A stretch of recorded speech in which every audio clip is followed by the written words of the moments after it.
اعوذ باللہ من الشیطان الرجیم بسم اللہ الرحمن الرحیم قال اللہ تعالیٰ فی القرآن المجید والفرقان الحمید رب اشرح لی صدری ویسر لی امری واحلل عقدۃ من لسانی یفقہوا قولی۔ اسٹیج پر تشریف فرما SIO کے تمامی ذمہ داران اور تحریک اسلامی کے قائدین اور عزیز رفقا، السلام علیکم ورحمۃ اللہ وبرکاتہ۔ الحمدللہ ہمارے لیے اورنگ آباد میں یہ ایک خوشی کا موقع ہے، اور اورنگ آباد میں ہونے کی وجہ سے یہ ہماری سعادت بھی ہو جاتی ہے کہ کئی مرحلوں سے اور کئی سالوں سے جب کبھی بھی SIO کے کچھ انتخابی مراحل ہوتے ہیں، بڑے بڑے ذمہ داران سے استفادے کا موقع مل جاتا ہے، تو ہم بھی SIO کے صدر تنظیم کا استقبال کرتے ہیں اورنگ آباد میں، اور آپ تمام کے لیے بھی دعا گو ہیں کہ آپ کی یہ جو اب نئی میخا شروع ہوگی اور آپ اپنے جو مراحل کو مکمل کریں گے، اللہ تعالیٰ اور آپ کو تازگی دے، اللہ آپ کو ذہنی طور پر اور مضبوط بنائے، کیونکہ جو دور مستقبل میں آئے گا وہ دور ذہنی مضبوطی ہم سے چاہے گا۔ ذہنی مضبوطی ان معنوں میں بھی چاہے گا کہ تاریخ کو بھی دیکھیں، تاریخ کے ادوار کو دیکھیں تو جس دور سے امت مسلمہ گزر رہی ہے یہ ہمارے لیے کوئی نئی بات نہیں ہے، چیزوں کو ہم دیکھتے آئے ہیں، سنتے آئے ہیں، اور ایک مخصوص مراحل سے اور ایک مخصوص پیٹرن سے وہ اس ملک میں بھی شاید گزرے۔ ان تمام چیزوں کو دیکھتے ہوئے ہمارے پاس علمی اعتبار سے،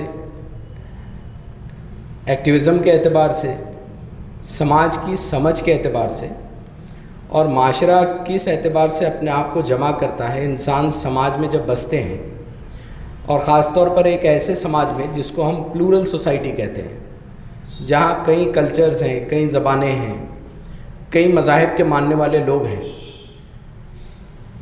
تو وہاں پر اپنی بات کو، اپنی آئیڈیالوجی کو، اپنے موقف کو کس انداز سے رکھا جائے، اور خاص طور پر ایسے دور میں جب چیزیں ہمارے لیے بہت سنجیدہ اور بہت نازک ہیں۔ گلوبل لیول پر بھی اگر ہم دیکھیں تو آپ دیکھیں کہ جس اعتبار سے بھی انسان بسے ہیں، ہم نے جو کچھ بھی عنوان آج کے ہمارے پروگرام کا ہے اس کو دیکھیں تو انسانوں کی تاریخ میں، تاریخ کا بھی اگر مطالعہ کریں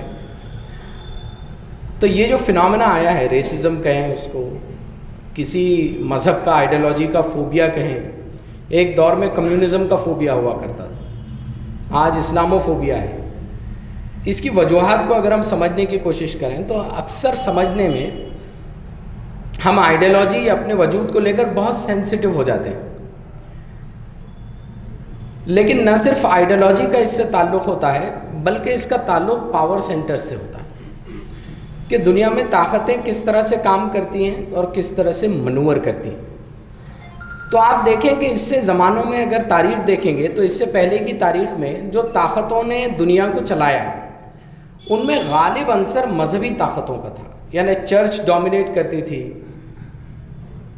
ریلیجیس لیڈرشپ ڈومینیٹ کرتی تھی، یا آپ کہیے کہ ایک ایسا انسٹیٹیوشن ڈومینیٹ کرتا تھا جس کے نتیجے میں سماج جو ہے وہ چلا کرتا تھا، اس کے زیر نگرانی بڑے بڑے کنگز بھی ہوتے تھے، رولرز بھی ہوتے تھے۔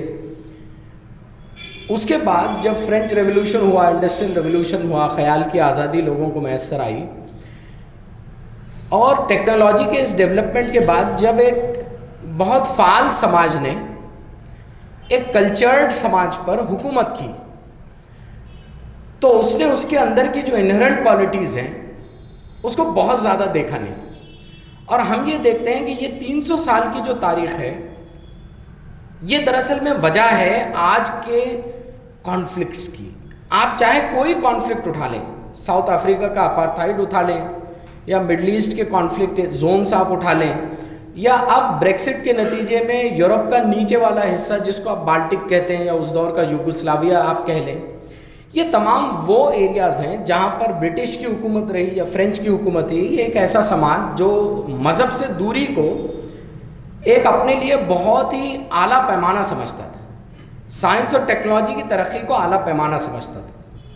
اسی لیے ہم یہ دیکھتے ہیں کہ اگر ہم پاسی کی جو ہے مثال لے لیں کہ جب برٹش رہے تو برٹش یہاں پر جب راج کر رہے تھے تو کس طرح سے انڈین اسٹیٹس کو وہ شفل کرتے تھے, کس طرح سے انڈین پاپولیشن سے وہ ڈیل کر رہے تھے.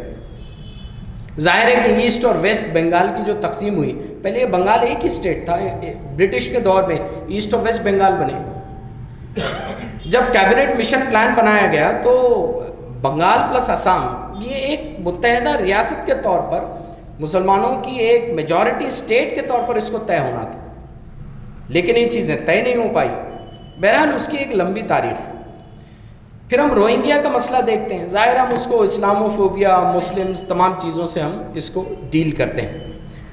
دیکھیں اس میں آئیڈیالوجی کے ساتھ ساتھ کچھ بنیادی ایشوز بھی آتے ہیں. 1885 میں برٹش نے میانمار کو جو ہے اپنا جو ہے تسلط جو ہے میانمار پہ حاصل کیا.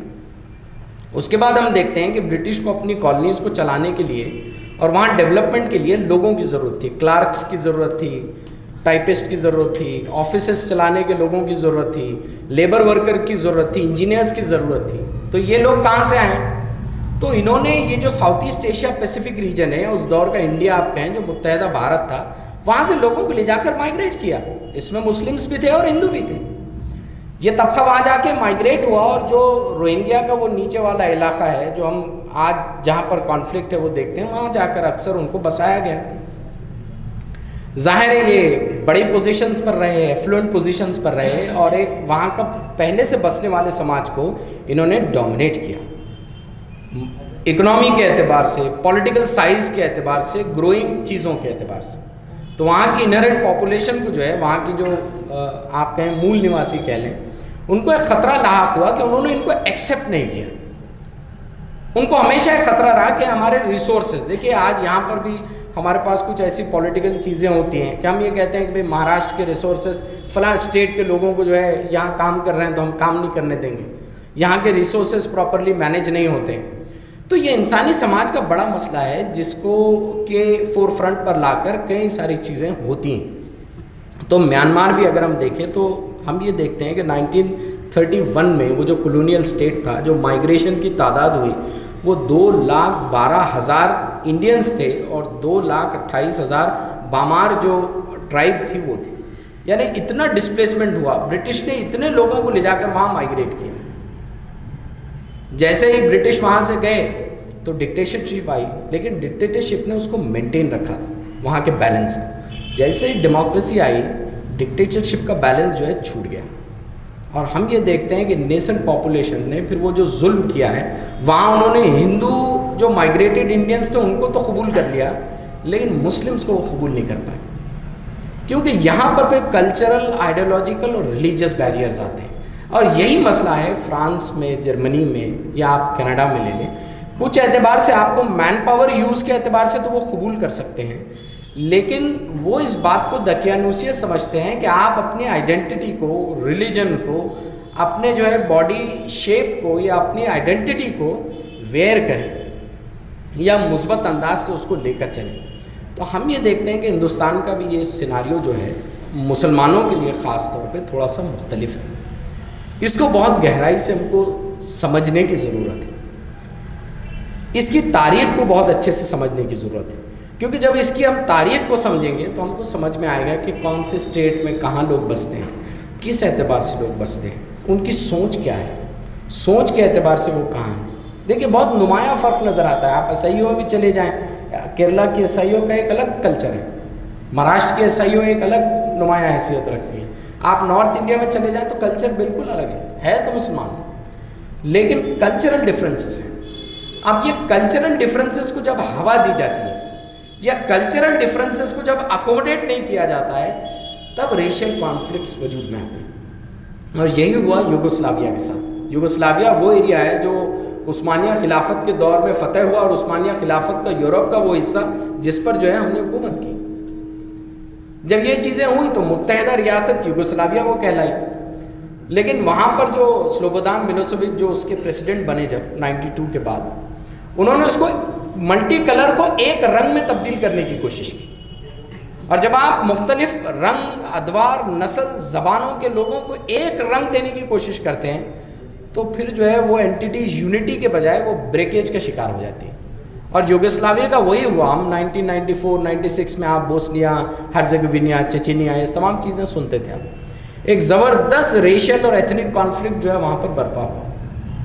ہم بھی ہمارے ملک کو لے کر جو سنجیدہ سوچ رکھتے ہیں وہ یہ ہے کہ دراصل میں اس کی خصوصیت یہ ہے کہ یہاں تمام کلچرز، زبانیں اور زبانوں کے بسنے والے لوگوں کے لیے جگہ ہے. اگر یہ الگ الگ رنگوں کو آپ ایک رنگ سے تبدیل کرنے کی کوشش کریں گے تو کوئی انسانی سماج جو ہے وہ ایک ساتھ رہنا اس کے لیے بہت مشکل ہو جاتا ہے. پھر آگے چل کر اس کے نتائج بہت مثبت نہیں آتے ہیں. یہ تاریخ سے ہم نے دیکھا ہے، دنیا کی تاریخ بہت عیاں اور بہت صاف ہے. تو ہم بھی اللہ تعالیٰ سے دعا کرتے ہیں کہ اللہ تعالیٰ جو ہے ہم کو یہ تمام باریکیوں کو سوچنے سمجھنے کی جو ہے توفیق عطا فرمائے.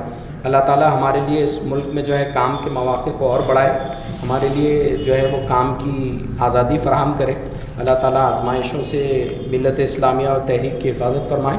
وقولوا قولی ھذا استغفر اللہ ولکم. جزاکم اللہ خیر. السلام علیکم ورحمۃ اللہ وبرکاتہ.